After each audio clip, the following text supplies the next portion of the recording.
Many thanks to fellow Destruction Squad, Cliffs from the servers, Seattle's Cloud, 7RP server, the Struggle community, the Camera Crew servers, Friendly DayZ Podcast, DayZ servers, Reclamation server, and the Settlement for making this video possible. DayZ Badlands Dev Blog number 2 has just been released and many of our theories have come true, so I'm going to be summarising what all this stuff says and read between the lines of what Nasdara will be all about.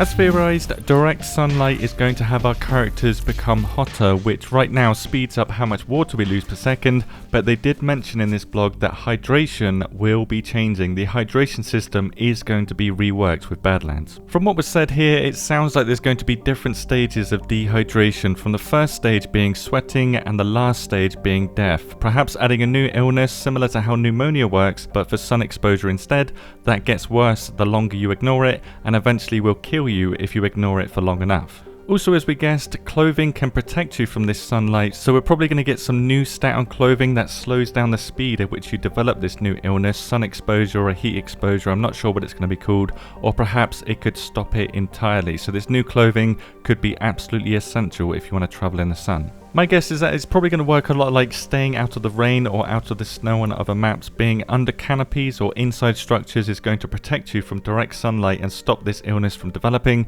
with remaining cooler being the best method to reverse the status effects that are going to happen because of sun exposure. One such way to remain cooler, as seen in a previous teaser image here, is going to be pouring water over your face, which is now confirmed in this new dev blog here.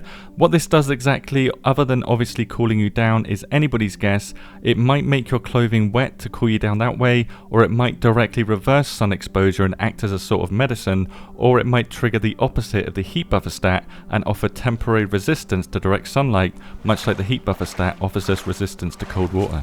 Whatever the case, this is going to be expensive to do, as the devs have now confirmed that this map will have very little water on it, theorised by the lack of water we've seen in the previous teasers so far.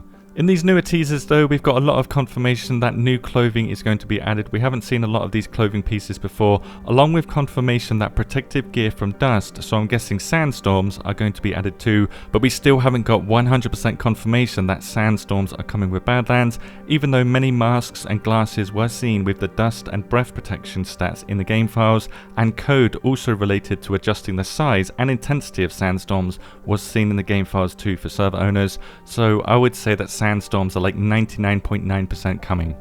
When you combine all the info in this blog and everything we know so far, we will have heat resistant clothing for travelling during the day, dust protection for dealing with the potential sandstorms that are 99.9% coming, and now we have new info that nights are going to be very cold as they are in deserts, meaning we will need warm gear too. So in total, we're going to need 4 sets of gear to survive well on this map, making it unlike any map we've seen before, as we only need 2 gear sets at a maximum on the other maps we have, if you don't include NBC gear, which is basically optional for the higher tier loot anyway. This will certainly result in slower loot progression and carrying a lot more gear so you can switch on the fly, or a lot of strategy and survival knowledge if you choose to ignore the gear requirements. You might have to wait inside during the daytime, you might have to make fires at night, but this all depends on how deadly direct sunlight will be and also how frequent and deadly sandstorms will be too. There's a lot of unknowns at the moment, with the potential for missing gear pieces to result in additional mechanics such as sunburn. That could be a factor with sunlight, and that could maybe penalise us in a similar way that frostbite does on the mouse. We already know about rebuildable wells, but recently it was mentioned that there's going to be new base building tools coming with Badlands, and with confirmation of how rare water is going to be now, I'm going to put a theory out there that we're going to be able to build our own wells or pumps inside our bases. If not, then getting water from the ground using tools or from a cactus could be a possibility, given that the devs have said here that they're going to be adding new and interactive ways for us to get water. We could also see the return of leather bottles, as it fits extremely well into the Badlands theme and the scarcity of water situation, which used to be crafted in the same way that leather backpacks are now. Alternatively, there will be natural water sources on this map still. We have confirmation of this now, even if it's going to be very little as stated by the devs, which could turn into PvP hotspots depending on how many there are and how much water we need. That is going to be the question. Do we need a lot of water, or can we go hours without drinking?